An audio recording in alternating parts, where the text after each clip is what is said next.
I pronounce you husband and wife. You may kiss the bride." The words echoed through the hall like an unavoidable turning point.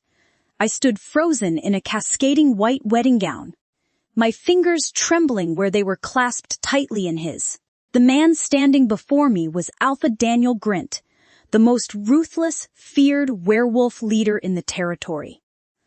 Less than 6 hours ago, I didn't even know his name. I was just Evangeline, a 23-year-old martial arts instructor who had spent her entire life believing she was nothing more than an ordinary, powerless human. I had left the supernatural world behind years ago, despising the very nature of shifting packs. But destiny has a sick sense of humor. When my half-sister Alina fled from her own arranged wedding this morning, Daniel had marched into my family's estate, demanding retribution for his shattered pack reputation. To protect the estate and resolve the crisis, my stepmother urgently requested me to step in, guiding me into the wedding gown and convincing me to take my sister's place as the substitute bride for the sake of everyone's peace. But they made a fatal mistake. Before they locked the door, I found my late mother's hidden diary. The pages were old and torn, but the ink was unmistakable. "Everyone considers you a human, Eva, but you won't be." My mother wasn't human. She was a werewolf whose wolf had been suppressed, and whatever bloodline she passed down to me was something my family had spent 2 decades desperately trying to hide. I wasn't a weak, disposable human pawn. I was a ticking time bomb. Daniel leaned down to lift my veil, his dark eyes burning with a heavy protective presence that made me pause in wonder. He stepped closer, his shadow enveloping mine, and closed the distance between us. I saw a flash of fierce shock in his eyes before he abruptly stepped back. Regaining his cold composure, a jolt of pure electricity surged through my skin, a blinding, terrifying spark that made my heart hammer violently against my ribs. He felt it too. I saw the sudden fierce shock in his eyes before he abruptly pulled away. "I am not going to force a lifelong commitment upon her right now," Daniel announced clearly to the quiet gathering, his voice carrying a proud, distant calm. He looked down at me, his expressions unreadable. I knew what he thought, that I was just an outsider who had no say in this grand design. He believed his sheer reputation was enough to ensure my cooperation. But as I turned and walked back up the stairs toward my temporary room, a dark smile touched my lips. Daniel Grint accepted this alliance for the sake of his people's pride, and my family saw it as an easy solution to their crisis. But I finally held the key to my true identity, and I wasn't going to let anyone else dictate the course of my life as a mere bystander. The moment the bedroom door clicked shut behind me, I flew across the floor. I didn't pack a bag. Instead, I grabbed the heavy silk curtains from the windows and the linen sheets from the bed, tying them together with rapid, practiced martial arts knots. Let the alpha have his reputation, I thought, tossing the makeshift rope out into the darkening shadowed woods below, because his last-minute bride is gone. Daniel's point of view. The half-hour deadline was ticking down to the final minute, and a suffocating restlessness was clawing at my chest. My wolf was pacing wildly inside my head, baring his fangs. "Something is wrong," Angel's scent. "It's fading." "Daniel, was it really necessary to marry a human?" my Aunt Emma asked, stepping into the corridor and interrupting my focus. "It was for our family reputation," I growled out, barely listening to her as I pushed past her and started taking the stairs 2 at a time. The air in the upper hallway was growing colder. Usually my true compliment's sweet, intoxicating scent would hit me like a wave from 10 feet away. But right now, the hallway smelled of nothing but old wood and stagnant air. "Evangeline?" I commanded, throwing the bedroom door open so hard it slammed against the wall. The room was completely empty.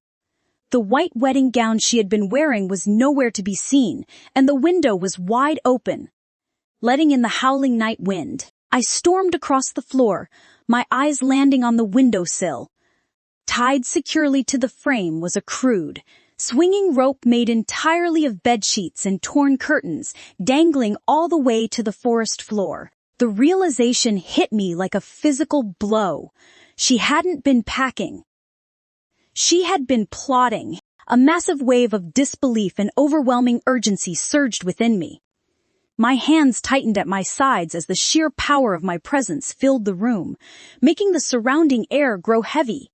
Inside my mind, my inner wolf was restless, deeply unsettled by her sudden disappearance. The human woman actually ran. Without hesitating, I vaulted over the sill, plunging straight out of the second-story window and landing heavily on the dirt below. I pressed my nose to the earth, capturing the faint, lingering trail of her scent leading deep into the dark, uncharted woods. Bad move, Angel, I thought, throwing my head back and letting out a terrifying, deafening, stated firmly that shook the entire forest. You can run, but you can never hide from an alpha. I couldn't express my happiness when I lifted my gaze from the floor and felt a rush of emotion swirl straight to my heart as my true complement made her way down the aisle, all dressed up in a pretty white wedding gown. The wedding gown they had chosen for her was perfect for her figure.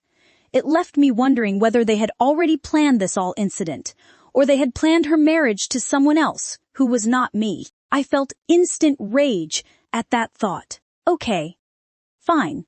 Don't spoil our mood by thinking all those stupid thoughts. My wolf suggested. Our fated half looks so beautiful in her wedding gown, he added, and I couldn't help myself from agreeing with him. I tried to hide any more emotions from my face as Evangeline reached near me. Her name is too long. How about we call her Angel? Not bad. I liked it. Our fated half, our angel, he said, and the whole time my eyes were on her. Her hands on her father shook, and her eyes were on the ground. Her father didn't look happy as he let go of her hands so that she could stand opposite to me. Nor her stepmother. Talking about my family, even they didn't look happy at all. Why?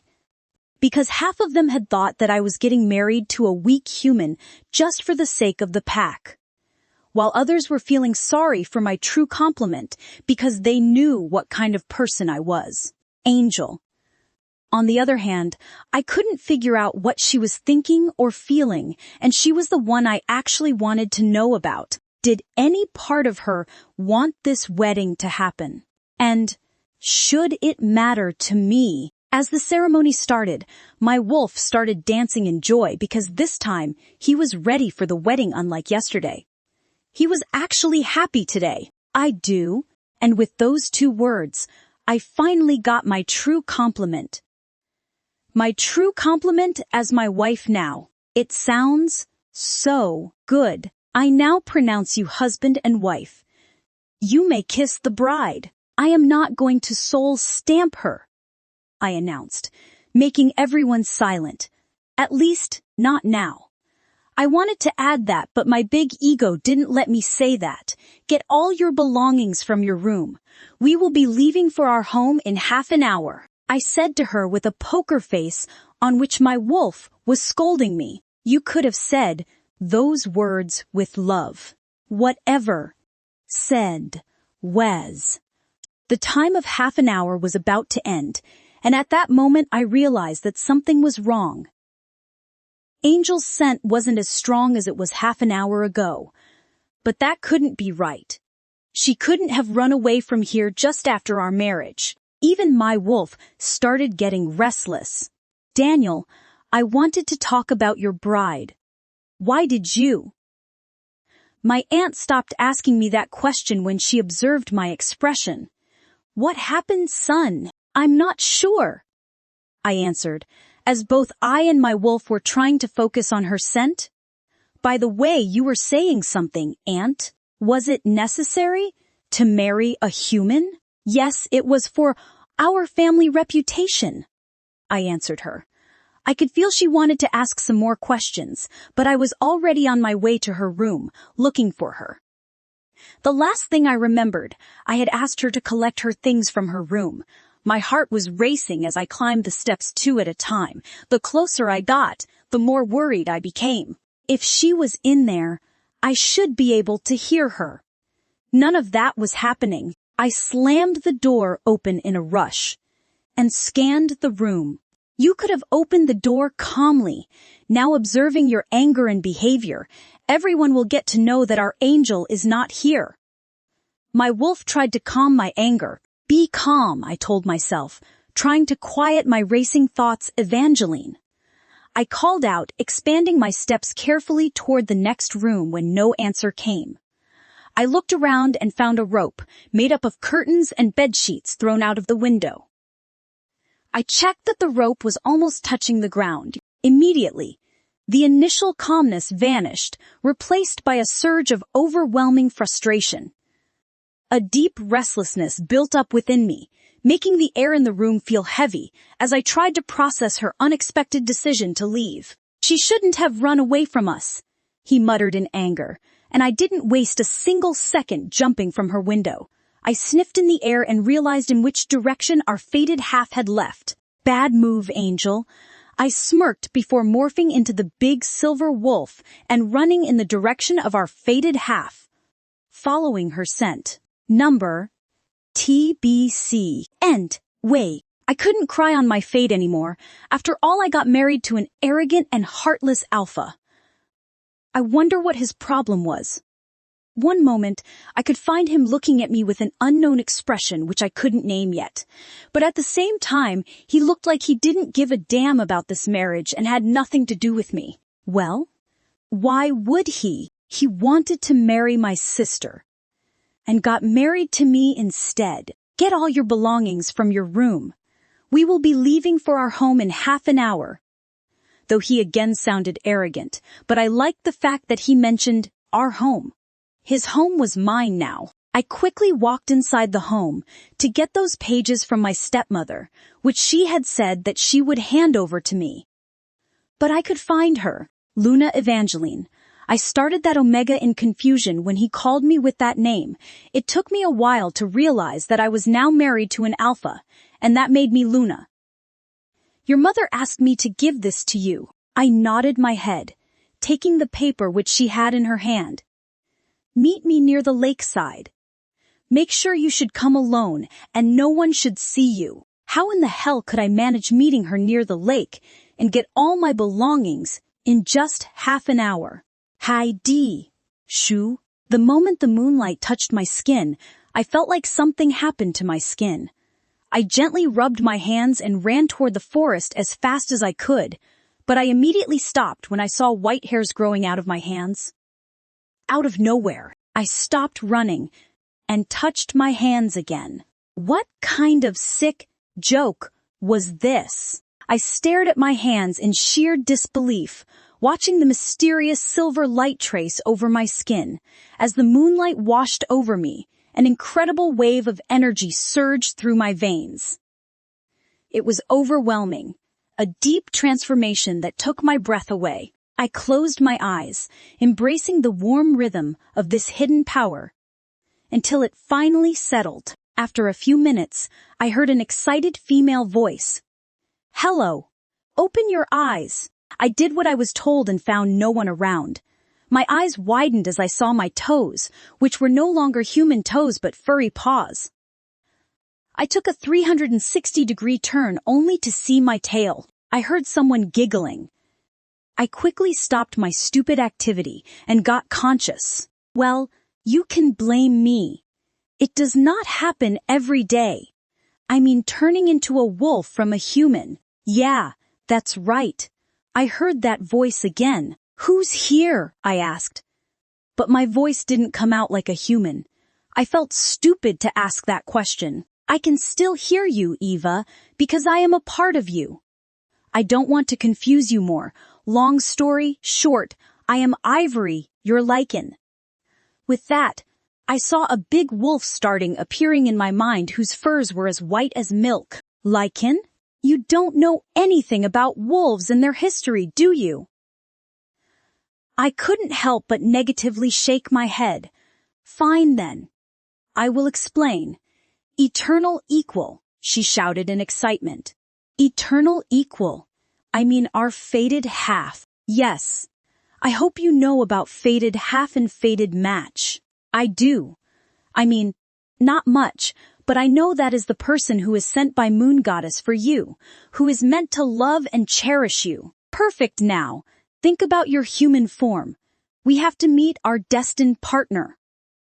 I first smiled at the idea of having a destined partner, but then realization hit me like a truck. But I am already married to someone else who's my sister's eternal equal. I said, in a panic, you gotta be kidding me. My lichen gave me a disbelief look. Please leave from here. I don't want to meet our destined partner. I don't want to be someone who cheats on someone just because he or she finds his or her missing piece, because I know how this destined partner bond works. But, please, Ivory, let's go from here before he's here, I pleaded, when I smelt an amazing smell of sandalwood and lavender coming close to me. Fine. She agreed to me unwillingly and started running from there. Then I noticed my senses heightened 10 times more and could run as fast as a vampire. My sad mood was uplifted when the wind brushed through my fur as I ran. This feeling was amazing. Ivory took another way to reach my home, and just like she directed, I was shifted back to my human form.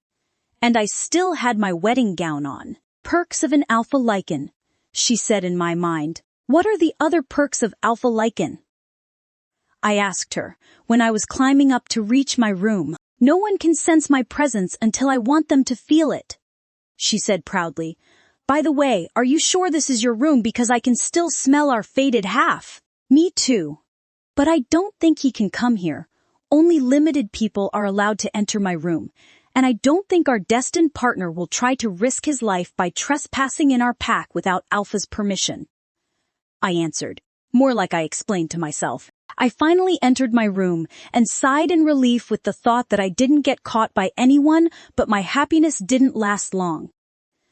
When I saw Daniel, sitting on my bed and glaring at me, oh, boy, eternal equal, Ivory howled in happiness and joy. Are you sure?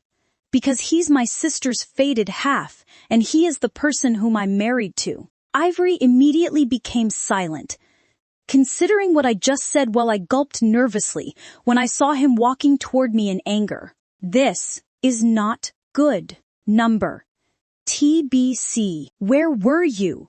And there came his first question. In the forest. I replied the truth as he was already in my room and had seen me entering my room through the window. So, there was no use in lying to him. That I already know, Evangeline. You know what I am asking, so don't try to be over smart, he said, coming close to me. I tried to move backward, but my back hit the window, making me realize that I didn't have any space to move away. I have no idea what you are trying to ask. Why don't you ask me directly? Maybe, in that case, you will get your answer. I questioned back innocently. Ivory? You there? Yeah? I am. I am planning to tell him about you. Destined partner or not, but he has the right to know about you. I am excited to meet our fated half, but the fact that he's your sister's destined partner as well is not getting settled in my mind. Is he blessed with 2 life partner? She asked that question to me, about which I had no idea. And after listening to her, I already started hating the fact of sharing my husband with someone else as well. Neither I want any second woman in his life, nor do I want to be his second choice. Unknown jealousy and anger started filling in my body. So, let me ask you directly. Who was the werewolf that helped you escape into the forest tonight? He asked me the most ridiculous question on the earth in an accusing manner. I wasn't with anyone. I hissed in anger, stressing on every word, and pushed him to leave from there. How dare he point his finger at my character? I didn't like his attitude. I heard Ivory muttering, I wasn't with anyone. I hissed, stepping forward to block his path, refusing to let him question my character. He stepped forward, his gaze intense, capturing the space between us with an undeniable presence. "We are bound by destiny, Evangeline," he murmured, his voice laced with an unspoken urgency. I hesitated, stepping back slightly to maintain my space, but his eyes pleaded for understanding rather than demanding compliance. He offered his hand, guiding the way toward the car. Though his grip was firm, it carried a protective warmth that left no room for conflict. The trip to Daniel's pack was a quiet one. After that argument, neither of us said anything to the other. And also, there was nothing much to talk about. If not for his family reputation, Daniel never would have married me. He wanted to be my sister, not me, and I don't think he would leave any chance to make me realize it. Ivory, what happens when anyone is blessed with two life partners? In very few cases, one can stay with both the destined partners. And that would never happen in our case because I can't share my husband. Either he has to choose me or Alina. And that's what happens in other cases. One has to make a choice between the two. And in this case, he would definitely choose Alina. After all, he was getting married to her in the first place. Not me, the one who had firmly guided this marriage into reality. What do you think? I don't know. It's just a few things that are confusing. I'll talk about it later, she said before leaving. I looked around me and found that I was already in Daniel's pack, and everyone was looking at the car curiously. Might be excited to meet their Luna, but what would be their reaction when they would find out that their alpha got someone else as his Luna? Finally, the car came to a halt at the pack house. I watched a girl of my age or younger compared to me excitedly open the door for us, and I hopped out of the car, mindful of my steps. "Hi, sister-in-law. I am Nora, Daniel's sister," she said with a wide smile on her face. "Hi." I smiled at her and looked around again. There were too many eyes on me and I was nervous like hell. But all my nervousness was taken away when his hand snaked around my small waist. I wondered whether he knew what he had just done. Number TBC. When teen dull, Daniel started walking toward the two women standing in front of the main gate. Daniel was the exact carbon copy one of those women, and another one looked like some relative. So, I guess the first lady to be his mother, Daniel, called the woman, who looked like his relative, and immediately he left my side to walk toward her. He held her hand in respect and turned toward me. "Evangeline, she is my..." Too late. By that time, I was already near his mother. I had no idea why. All I could think about was my mother when I saw her. She held the same warmth and love in her deep eyes. Also, it looked like I had seen her somewhere. I had no idea. "Where? You're Daniel's mother, right?" I asked the most stupid question ever, even though I already knew the answer. She smiled widely and hugged me dearly. I felt loved after a long time. "I agree." Ivory agreed with my thoughts. "You look just as beautiful as your mother," she said, after breaking the hug and pinching my cheek. I smiled at her, but deep down a lot, many questions started forming in my head. How did she know that? Did she know? My mother? But my thoughts were interrupted by my wolf. Our fated half is angry. Hearing her, I turned my head toward two pairs of angry eyes glaring at me. But why? What did I do now? Daniel was looking at me as if he was going to burn me alive. Oh, I remember now. He was about to introduce me to that lady, and I gave first importance to his mother. I quickly walked toward him. "I am sorry." I tried to apologize to the other lady, but then I remembered that I didn't know who she was. She smiled at me before speaking. "I am his aunt. I am so sorry, aunt." I apologized to her and hugged her. I could tell that she was taken aback by my gesture, but after a while, even she hugged me back. "It's okay, sweetheart. "Welcome to the pack," she said, but I could still feel Daniel's anger. I still couldn't understand why now. "Daniel, take her to your room. She might be feeling tired. Nora will show her the room," he said, and gave one hard look to Nora. I could tell that she was scared of him. Poor girl. If he didn't want to show me our room, then why wouldn't I ask his mother to do so? And in the meanwhile, I could ask her how she knows my mother. "No, thank you." I immediately replied to him and walked toward his mother. "Can you please take me to Daniel's room?" I asked her softly. Sure." Even his mother was afraid of him. "Great, Evangeline," he spoke, his voice carrying a deep, unyielding authority that filled the entrance hall. The crowd went perfectly silent, respectful yet cautious under the intense gaze of their leader. But unlike the others, I stood my ground, completely unfazed by the sudden shift in his mood. Even his sister Nora looked up with a quiet, reverent caution, knowing how seriously he took family matters. "Mate sounds when he's angry," Ivory commented, on which I glared at her. I didn't understand what his problem was. He was the one who didn't want to take me to the room, and now that I asked his mother to do the same for me, he got angry. I mean, was he for real? "Come with me," Daniel said firmly, his voice cold and cutting through the murmurs of the hall. He didn't wait for my reply. His steps were swift and unyielding as he led the way up the grand staircase.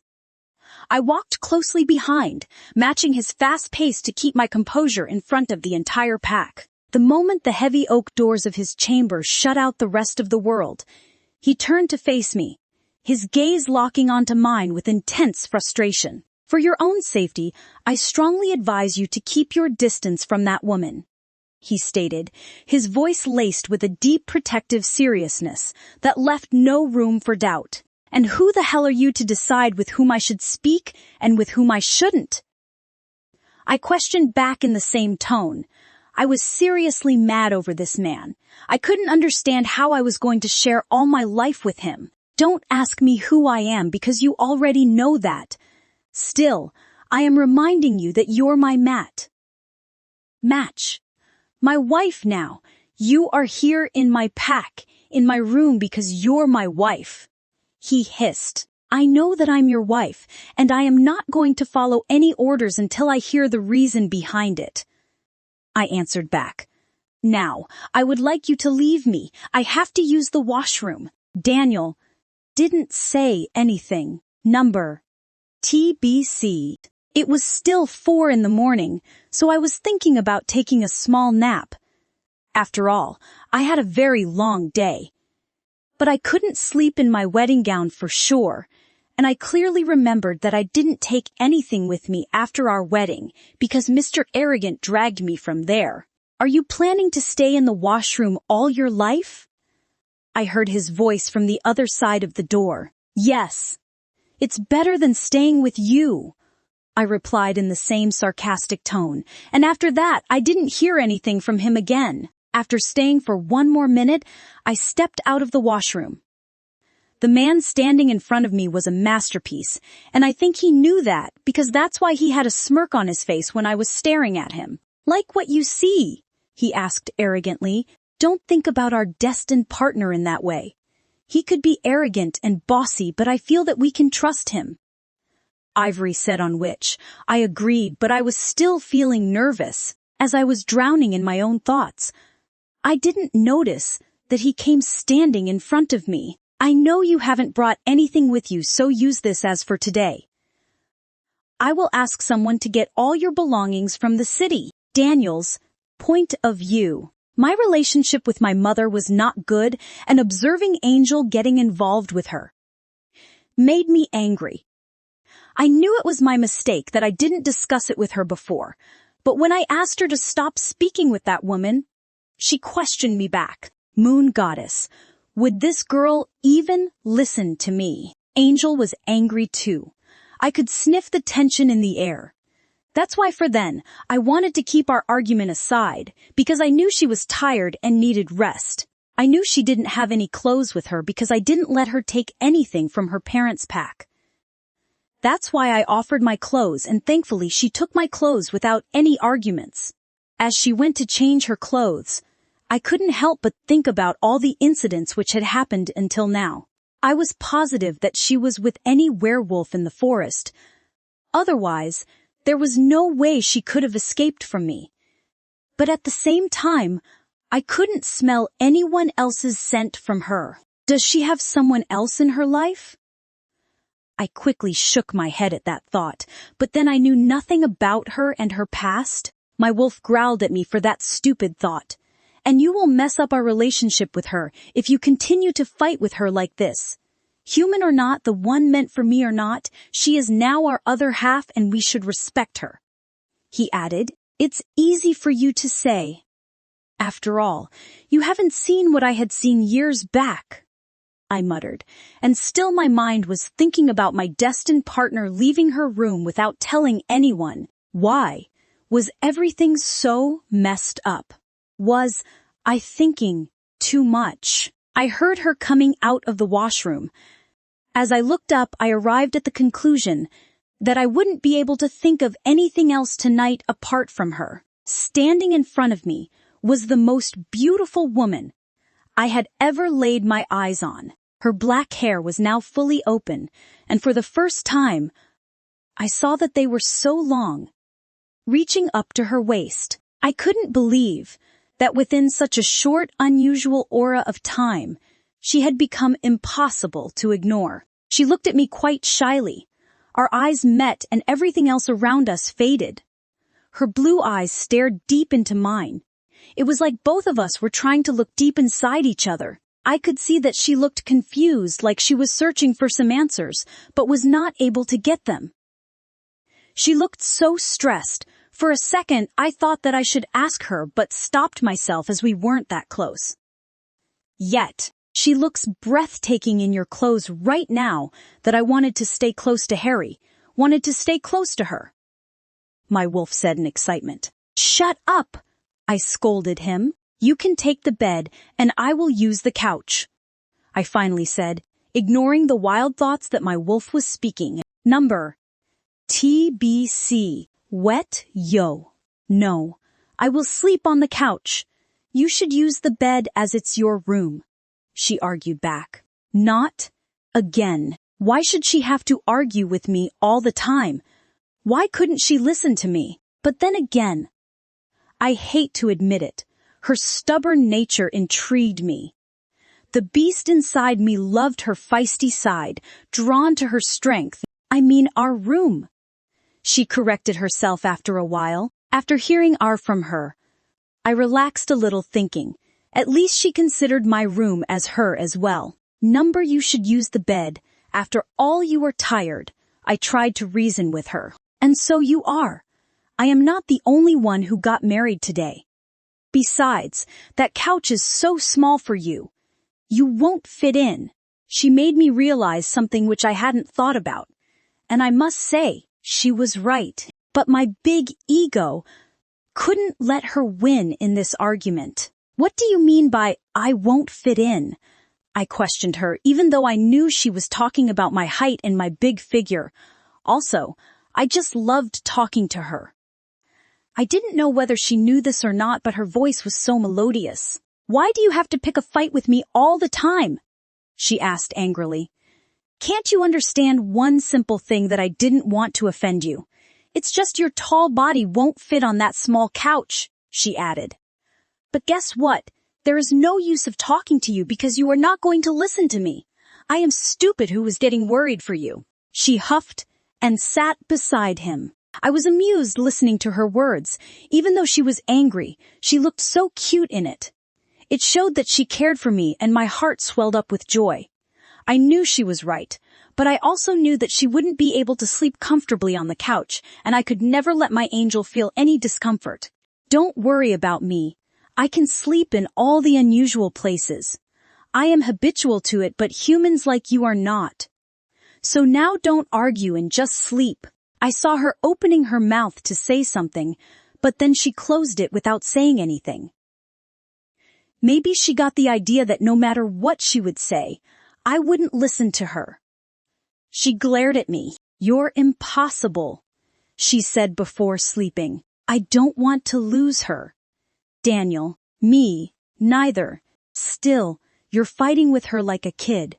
And you also made her upset. If this is so, then I will surprise her with something special." I answered him. By that time, I had already planned what I would do for her tomorrow. After some time, I saw her sleeping peacefully. But sleep was far away from my eyes. I kept staring at her without blinking. She looked so beautiful with open hair, pink lips, long eyelashes, just like an angel. The moment my eyes landed on her for the first time, I knew I was screwed up. I knew this girl would either be the death of me or bring me to life. Dawei. After an hour, I left my room silently without disturbing her sleep for the training. I wanted to skip today's training, but I couldn't ignore my alpha duties. I returned back after 3 hours of training and saw that my angel was still sleeping. It seemed like she was really tired. I agreed with my wolf and walked inside the washroom to take a bath. I came downstairs after getting dressed, and everyone looked at me in surprise. I already knew why. "Where is Evangeline?" my aunt asked. "Aunt." I started speaking hesitantly. "Don't tell me that she's still sleeping," she said, raising her eyebrow. "I didn't say anything about it because that's the truth. Isn't it obvious that she would be sleeping after a sleepless night yesterday?"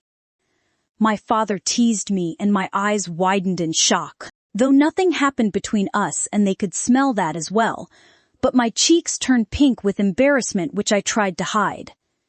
"Dad, I didn't see you after my wedding. Where were you? I went to attend one of your meetings without telling you because I was afraid that you might leave your wedding for your work. After all, we already know that you were not interested in this marriage. Yes, I would have done the same if I would have been married to someone else except my angel. You guys can continue the topic of the work later. For now, wake her up, Daniel. You are always too strict and never allow anyone to sleep beyond the time. For you, things need to be done at their time," she said, reminding me of my rule. "But Aunt, she must be really tired with everything." I tried to reason with her, not knowing how to tell my aunt to let her sleep. "So do you. But you are here after training for continuous 3 hours, right?" she reasoned. "Leave it, Emma. She's not a werewolf like us. Let her sleep." My father solved the problem much to the delight of me. Aunt was clearly unhappy. But she didn't say anything once her brother announced his decision. I went to our room to check whether she was awake after having my breakfast. Nope. It looked like she was definitely not a morning person. Emma's point of view. I couldn't believe this. He was defending her that too within a day after with her. I had chosen Alina for him because she was a fool and stupid, which could never make her place in Daniel's heart. But all my plans failed when that idiot ran away and Evangeline came into his life.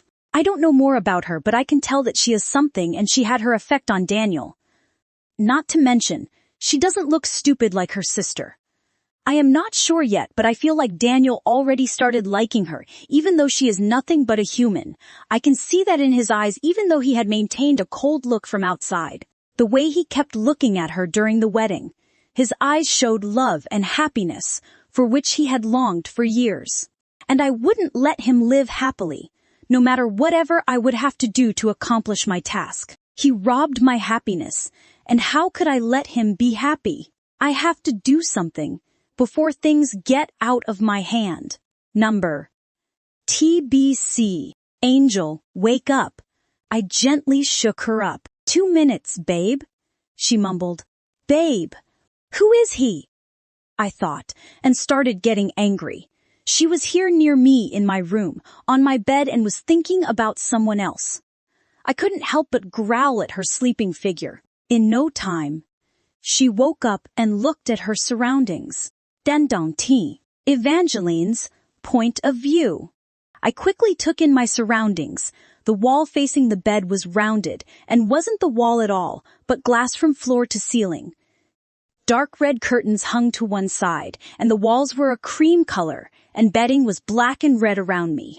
And then my eyes landed on Daniel, who was sitting beside him in a casual jeans and V-neck t-shirt. "Who's your babe?" His voice was deep and full of authority as he sat with his hands clenched around the tray full of breakfast. I would be lying if I said that I was not scared. I was about to talk about my roommate, but stopped when I heard his next question. Who's he? Evangeline. Not again. If he had already made up his mind to doubt me, then I wouldn't explain myself. Never. None of your business. I stood up from the opposite side of the bed, facing him with my hands across my chest. Hearing my answer, he threw the tray he was holding in his hand and stood up. I didn't think it was possible, but his eyes got darker. He took slow, deliberate steps around the bed toward me. Every step he was taking toward me, I was taking one step back, until my back pressed against the cold wall. My breath hitched in my throat, both in fear and his proximity. It's my business when you called out babe, thinking about someone else who's not me. Tell me who he is now, he stated firmly, and I swore that our room shook. No, even I stated firmly back. It's just I don't want to make him realize my presence until I solve the mystery of his two destined partners. She said in my mind, "Fine. Take some time to think. We can continue this conversation when you are ready," he ordered as he ran past me, slamming the bedroom door closed behind him. I could hear things shattering and thundering footsteps moving downstairs. Tears streamed down my face because of his rude behavior. I slowly slid my body to the ground. I pulled my knees to my chest and let my sobs overtake my body. I didn't know how long I cried about my fate. But eventually, I ended up just sitting beside him and kept staring at the wall blankly. Later, Nora appeared in my room, carrying a tray of food. "I've brought you some lunch."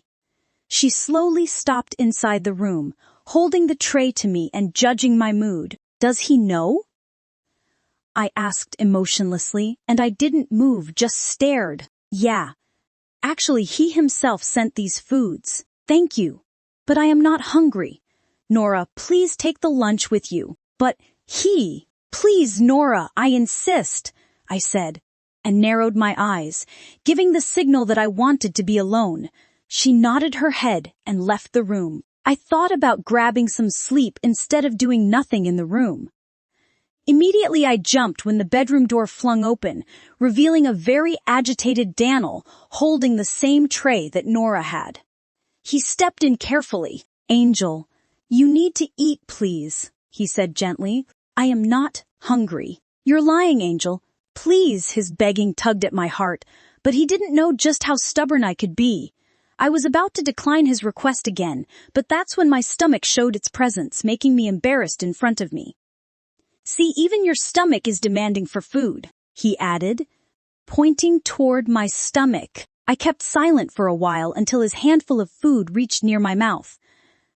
I narrowed my eyes while he signaled to open my mouth. I finally did what he signaled, and finally took the food in my mouth. "I can eat myself," I said, trying to take the tray from his hand, but he didn't give it to me. "Let me feed you," he said more like ordered. "By the way, how's it?" he asked, while coming closer to me, making me uncomfortable a bit. "It's delicious. I would personally thank the cook for this amazing food," I said truthfully. "If that is so, then you can thank me," he said, and smiled. A genuine one. "Really? Do you cook occasionally?" I couldn't help myself from asking that question. "No, I don't cook occasionally. It's just my wolf suggested me to do something for you because of our bitter beginning," he said, and smiled a little. This was the first time he was trying to open up with me. Now that he was speaking with me normally, it's my turn to answer him that question which he wanted to ask. "Babe is my roommate," I finally said, on which he said his eyebrow. Actually, her name is Dana, but I call her Babe because she is my junior and is more like my baby sister, I added, supporting my explanation. Good thing Babe is a girl, otherwise I would have been extremely jealous, he said arrogantly. Not again, I said, narrowing my eyes. Whatever. He shrugged his shoulders. By the way, I am hosting a dinner party tonight in honor of the Pax Luna arrival. Okay. I nodded my head. And I don't want you to interact with that woman. And that's my order, Angel. He said, when the lunch was finished. I will attend the party, but I will also talk with your mom. I challenged him. I don't think that is a good idea, Angel. If it is so, then I won't attend the party at all. You will attend. Really, I would like to see you try and make me. He set the tray down sharply and walked away. Only the difference was that this time those were empty. He stood up and I looked at the ground shaking. He turned on his heel, ripping the door open and slamming it shut. Number TBC. Nowis. I didn't know why I picked the fight with him again. I was cursing my big mouth. Everything was fine between us one moment and the second moment. We both ruined it. I stayed in our room checking each and everything in it. After a few hours, the door of the room opened softly, and a lady softly asked my permission to come in. She had a beautiful gown in her hand and all the matching accessories in her hand. She gave a polite smile before leaving the room. Once she left, I checked all the things which she had brought. I was surprised that the gown was of my size. It seemed like Daniel had already asked about my size from my stepmother. Moon Goddess, please tell me that he is not the one who has sent this to me. I thought, getting embarrassed with the thought of Daniel choosing these things for me. I had no idea what his family might be thinking about me after all. I didn't leave the room throughout the day and was planning not to attend the party which would be held for my arrival. Don't worry. We are going to make him change his decision, and at the end only that will happen which we want. Ivory said, on which I nodded my head. C.A.D. Send? I crossed my arms over my chest and leaned back against the bed by closing my eyes. I was talking with Ivory to know more and more about the werewolves. Okay. One last question. Why did I shift this late? Don't you know? Know what? That you? Evangeline, Daniel growled. Why are you still ready? I opened my eyes slowly and tried to act as if I was sleeping. I think I made it clear to you before that I won't be coming to the party.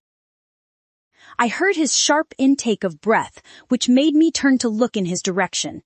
Anger and frustration was clear in his eyes. I could tell that he was having a hard time controlling his anger, but I gave a damn to his anger. Everyone started arriving downstairs, Evangeline, he said.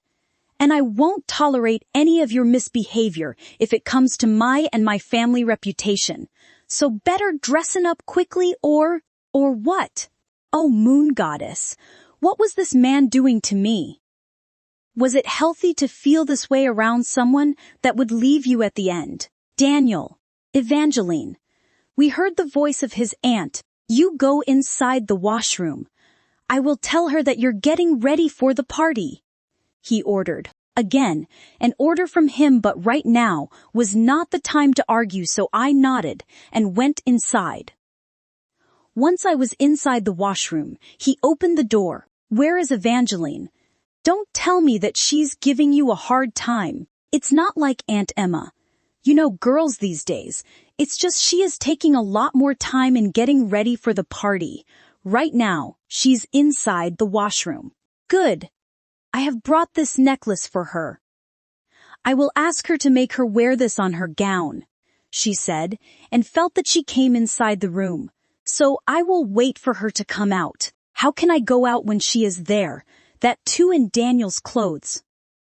No way. Please, Daniel, help me. You don't have to waste your time on such small things. Aunt, you must have many important things to do. Besides, she won't mind receiving this necklace from me. I can say the same after all you arranged this party. And you are the alpha of this pack. I will surely leave after a minute. It's just I have to spend some time with her alone, Daniel said, and after a while I heard the closing sound of the door. I came out and folded my arms in front of the idiot Alpha. Seriously, Daniel, alone. Why did you say that? I asked angrily. If you heard everything, then you should know that she was not leaving the room, and also you had to get ready for real. That's why He tried to justify his words. You know what? Just leave it. You will not understand. Now what will she think of me? You're my wife, not a stranger, so she will not think anything. And this thing is disturbing you that much, then let me call her. He opened his mouth to say something, but I instantly came close to him and covered his mouth with my hand. Daniel, I forgot to tell. Oh, moon goddess, at least knock before interrupting, Aunt said, and closed the door. Both me and Daniel were flustered. We felt like teenagers who got caught by our parents. I quickly maintained some distance between us. Come downstairs soon. Angel, otherwise, I will come downstairs only at one condition, and my condition is number TBC. I quickly slipped in the gown, which Daniel had chosen for me, and wore the necklace which Aunt Emma had brought for me, since I didn't know any hairstyle except bun as I had long hair. So I tied my hair into a neat bun and proceeded out of the room as quickly as I could because I was running super duper late. The moment my feet touched the first step and I came into everyone's view, all eyes were on me. It made me nervous and awkward at the same time because all the noise which was till a moment before turning pin dropped silent. I remembered how my mom used to carry herself with confidence and grace whenever there used to be any party at her pack, and I used to mimic her just like other kids of my age used to do. I.e., copy her mother. I carefully started coming downstairs and found Daniel standing at the end of the stairs, waiting for me and staring darkly at me. I tried to control the butterflies which I was feeling in my stomach just by his mere look. At the same time, I loved the way he was looking at me. Not for a second, his eyes left mine. Everyone, he said, as he gently took my hand in his. This is my wife and your Luna Evangeline, he announced. One by one, Daniel started introducing me with everyone, and not to mention with his family too. I was surprised when I realized that there were so many members in the family. His parents, i.e., both mom and dad. His aunt, 2 younger siblings, Nora and Steven. I had never stayed with so many people in my whole life. After a while, I started getting bored with that introduction thing, as it was hard to keep up with all of the names. You can now spend your time with Nora. There came another order. As much as I wanted to argue with him on this fact, but I couldn't because he was doing this right. I was getting bored at the party by continuously smiling for the people whom I didn't know. Ed. Hound. Is everything fine between Mom and Daniel? I asked Nora once we were alone. She immediately stopped smiling, which she was doing till a moment before. There's no need of hiding with you, Eva. After all, you are a part of our family now. Daniel doesn't talk with Mom, me and Steven. He only talks with Dad and Aunt Emma. And why is it so? I have no idea about it, because if I had any idea about it, then I would have surely tried to sort out their issues, she said in a sad tone. He was not like this from the beginning. I really wish to have him back, she added. Don't worry, I will try to know the reason, I said with an assuring smile. I couldn't help myself from wondering what could be the reason for Daniel's anger for his mother when she was so sweet. Maybe I could be wrong as well, so better to find out about it on my own. Daniel's point of view. I will come downstairs only at one condition, and my condition is, I know what you want, Angel, and I guess there's no point of discussing it again and again when you have taken an oath to disobey me all the time, I said, trying to keep my voice as calm as I could. Just do whatever you want. I recalled my previous conversation with Angel, and then saw her getting mingled with that woman despite my disapproval. I shook my head, knowing I couldn't do anything about it, I had already used all my ways to stop her from doing so. I had already threatened her and ordered her to stay away from that woman, but it didn't work. She was getting bored in the party previously by now.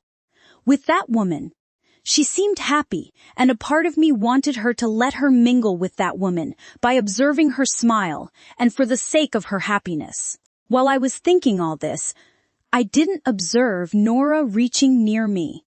"I'm so happy for you, Daniel. I know you're not going to speak with me just like other days, but I'm still happy by witnessing the changes in you.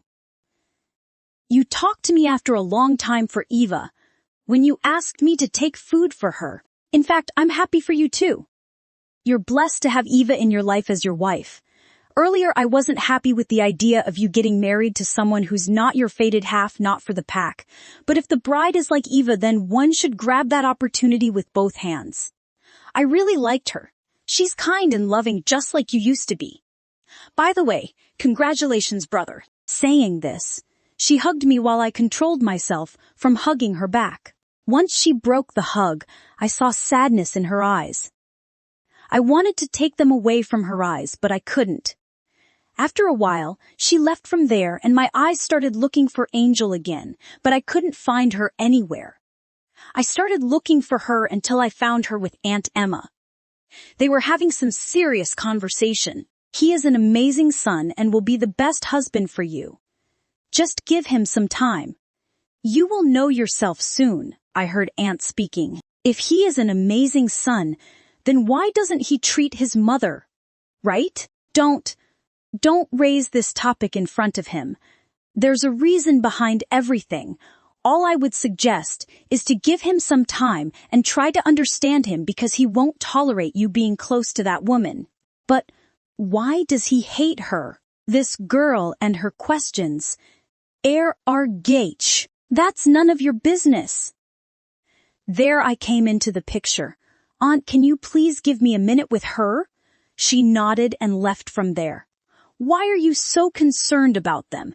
And what will you do after knowing everything? It's not your family by any way," I added angrily. "For your kind information, I am your wife, so everything that belongs to you is mine now.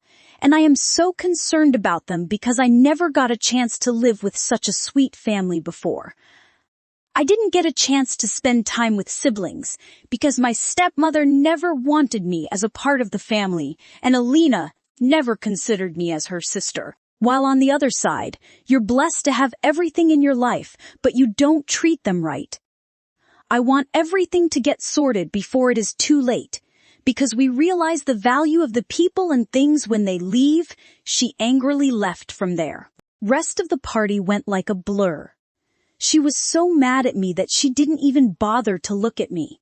While I did look like a tough guy, but deep down, we both were like a lost puppy without her. "I will see how long you will stay away from me," I said to myself and smiled, thinking that today was the first official night with her after our marriage. Number TBC. The thing I was scared and nervous of was happening. I was sitting at the edge of the bed while our room was decorated with flowers and soft lights. My heart was pounding loudly. I wouldn't be surprised if I end up getting a heart attack. "Ivory, you there?" "I am." "Really? Did you forget that he's my sister's life partner too? We are only a substitute. Remember that. In that case, we have to make our own place in his life. I won't mind if I won't be his first. All I know is that I want to be his last." "Wow, I didn't know you're a philosopher," I said in a sarcastic way and added, "Do remember that we are mad at him." That's the moment Daniel entered the room. He broke the staring game and walked toward the wardrobe. Without warning, he started unbuttoning his shirts, acting like I wasn't in the room at all. I wanted to tell him to change in the washroom, but then I remembered what he said earlier. I couldn't explain my feeling at that moment. I never felt like that before. At the same time, I saw him turning toward him in tension. Now what? I furrowed my eyes when he looked tense. "Angel." He called my name. I wouldn't lie, but I fell in love with my name every time he called my name. Huh? We stayed that way. until I broke the silence. You would have done the same with my sister if you would have married her? Number TBC. Immediately, the expression on Daniel's face changed. I was not sure whether I was right or not, but I could see regret and guilt in his eyes. And on the top, his body got tensed at my question. I quickly looked away and tried not to cry, knowing that even for a while, but I had thought to make someone else's mine when he had his entire heart for Alina. I started feeling horrible, and I could stop my tears when he rushed out of the room without answering me. You should not have asked that question with him. Seriously, Ivory, you are taking his side. You know we wolves can sense feelings and things before any human, and there's something I had sensed when we kissed our fated half. And what is that? That he's blessed with only one life partner. Okay, so you mean to say that only Alina is his true complement? I doubt that. He's our destined partner, and that is for sure. But it could be possible that even your sister was his true complement, and I couldn't be sure of this fact until I get a chance to talk with his wolf. I am sure he won't lie to us. All I came to the conclusion until now that either we A.E. Daniel's second chance soul counterpart, or Alina, was never his true complement. If the second option will come out true, then I'm not going to spare Daniel and his wolf. Ivory added. I looked toward the water jug because I felt thirsty a little. I picked it up only to realize that it was empty. Daniel's point of view. It took me a while to understand what Angel had asked. Her question made me feel guilty. It was making me feel like she was asking whether it was that easy to give her place to someone else. She was my other half, and I should have waited for her, unlike planning to get married to her sister. She was thinking that she was the replacement or substitute for her sister, but I didn't have the courage to tell the truth that she was the one and the only. I was disappointed and angry with myself. That's why, without another thought, I rushed out of the room. If I would tell her the truth, then she would not forgive me for replacing her with her sister. Because as much as I knew my Angel by now, I knew that she was hot-headed. But then, sooner or later, she would realize that she is my soul counterpart, and she would come to me with her other tons of questions. I would suggest you tell her the truth. I know she will get angry with us, but she is our fated half. She will forgive us at the end. My wolf suggested. Or how about I lie her about her sister, about my first soul counterpart, and she's my second chance fated half. Starting a new relationship on the basis of lie will never be fruitful. But a little lie will not cause any harm, right? But at the same time, one single lie builds the chain of lies. My decision is final. Fine then. Do whatever you want. I will deal with you later if your lies will create a havoc. He said with deep emotion before blocking the mind link. After thinking for a while about all the pros and cons of my lies, I walked toward my room to talk about everything with my Angel. But again, I couldn't smell her scent in our room. I slammed the room and scanned the room. Angel. I called her name and checked the washroom. She was not there. I walked toward our room, my senses on high alert. As I stepped inside, I couldn't smell her usual calming scent. Instead, a wave of restless, crackling energy vibrated through the air, making my wolf stir inside me. I scanned the dark room anxiously. Angel. Before I could panic, the door swung open. Evangeline stood there, holding a water jug, her eyes wide with a strange lingering exhaustion. A sudden rush of relief washed over me. I stepped closer, sensing the strange aura fading back into her. "Are you all right?" I asked softly, checking her for any signs of discomfort. She nodded nervously, leaning slightly into my presence. "Thank the heavens," I muttered, pulling her into a gentle, protective embrace, realizing she was safe. I couldn't believe at myself now. What the hell? I was. At first, I thought I was human, and then I thought I was a werewolf. But now, A vampire. You're a vampire-like hybrid. Ivory answered, widening my eyes, because I was something which I myself didn't know. Number TBC. Dante you shu like. I couldn't help but shiver after Ivory revealed my identity. It's fine. No need to get nervous in front of me. I mean, it's normal for every woman. Daniel whispered in my ears. He was thinking that I was shivering for another reason, but the reality was far away from what he was thinking. I am so stupid, he muttered and broke the hug. Ivory whimpered when she lost the warmth of her missing piece. Give this water jug to me, he said, taking it from my hand and then making me sit beside him. You shouldn't be standing. Sit here comfortably. I will be back with the personal supplies as soon as possible, he said before leaving the room. I waited for a while, and when I couldn't hear his footsteps, I stood up and walked toward the window where I had hidden those clothes. What should I do with it? Either wash it or burn it. First option seems perfect to me. Sawade. Shu Tain, why are you washing clothes? I jumped in fear when I heard Daniel's voice. Relax.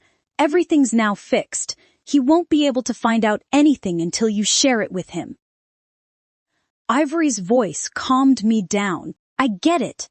You like to do all your things on your own, he assumed, and I quickly nodded my head because I couldn't get a better excuse than he just said. Can you please give me a minute? Yeah, he replied reluctantly. Here is what you need, he added by pointing toward the bag he had brought with him before closing the door of the washroom. I sighed in relief when he left. You still seem tense. That's because I want to know about myself, and for that I have to meet Mr. Williams and his so-called soul counterpart. I am sure that Mom would have written something about all this in her diary. When are you planning to visit them? Tomorrow morning. I noticed fresh clothes neatly packed in the bag, ready for me to change into. Can he please stop embarrassing me? I thought, and shook my head in disbelief, wondering how he knew about my size. I changed my clothes and finally went out of the room. I saw Daniel sitting beside him and seemed a little lost. I wanted to thank him for everything he did, but before that our conversation which was going on between us was pending, and I needed my answer. We need to talk, Daniel said after finding me standing near the door. Yes, we do need to talk, I said, walking toward the bed. I want the answer to my previous question. Also, I want to talk about our life. I mean, how we are going to adjust to our lives. It's time to clear the things between us. I hope he doesn't talk about anything like marriage for convenience or anything similar to that. I won't be able to tolerate that, I thought. I know and I understand that everything is pretty much unexpected for you. I mean, all your life you have stayed in the human world and out of nowhere. Your parents dragged you here in this world, and then I formally agreed you to marry me. You must need some time to adjust to this sudden change in your life, and I'm okay with it. I mean, all this is too much for you to handle. And about your question earlier, Before he could have said anything else, the color of his eyes changed into golden. I quickly moved back beside him because of the sudden change in his eyes. Hello, eternal equal. I'm his wolf. Please don't be afraid of me. It's just my human was going to lie to you, and I didn't want that to happen. That's why I am telling you that you are and you were and you will be the one and the only one woman made of us. There's so much that I want to share with you, but this human is trying hard to get his control back. I hope to see you soon. Just don't leave. Damn it. Daniel's eyes were back to his original color, but he seemed pissed. Pissed at his wolf. Maybe. At the same time, Ivory was howling in happiness knowing that we were Daniel's soul counterpart. I believe you have a lot of things to explain now, I said, folding my arms around my breast. You were getting married to my sister. So was she your fated half? I asked the question, which was troubled me since our marriage, and the fact that I had to share my soul counterpart with someone else was breaking my heart even though I didn't want to admit it. The truth was, I was jealous of his first eternal equal. Number, she wasn't my soul counterpart, he admitted. In fact, you are, he added. He ran his hand in his hair and released a deep breath, which I didn't know he was holding since when. I never believed in eternal equal and fated matches. Neither I was interested in finding my soul counterpart or making anyone my Luna. It's just I was driven by deep emotion by my aunt, and for the sake of strengthening the pack, I didn't say no to this marriage. The truth is, I never liked your sister. I should have felt bad for my sister, but I didn't. In fact, I was happy that she ran away from her own wedding. But I felt happy. After all, they were not life partners in the first place, and marrying someone for a convenience never works. My happiness didn't last long when the next thought came to my mind that Daniel didn't believe in soul counterpart and fated match. Oh, but you still felt pressured to marry me because, oh damn it, how can I be pressured when I myself formally agreed you to marry you? Yes, that's true that I didn't want to marry you, but it was only because I didn't know that you're my soul counterpart. Okay. But when you did believe chosen companion and soul counterpart bond, then why did you blackmail to marry you? I saw him opening his mouth like a fish, but nothing came out of it for a while. It looked like he was thinking something, because I don't want to lose you. There came his cocky answer. I am not a thing to possess. One moment you didn't give a damn about my existence, and when you found me, you accept me as yours unexpectedly. My tone was a bit angry, lacked recalling about his idiotic answer that he had given to me. On top of that, you were planning to lie. He interrupted softly before I could finish my sentence, just like I did in the morning when Aunt Emma saw them or said caught them. The only difference was that unlike me in the morning, he used his other hand too. He gently stopped me from interrupting. Listen to me and listen to me very carefully, Angel, because I won't repeat myself again. This is the very first time I'm saying that I want to spend all my life with you. So can you keep the past aside and start everything fresh between us? I know you're angry and want to shout at me, but right now just nod a yes or no, he asked in a dangerously low voice. As usual, I couldn't focus on my anger because of the close proximity between us. My mind had stopped working at all. I just looked in his eyes for a while, which were keenly waiting for my answer, and nodded my head, implying a big yes. His eyes lightened up immediately, just like they were when I saw him for the first time. He removed his hand from my mouth, also losing the grip at the back. Still, our position remained unchanged.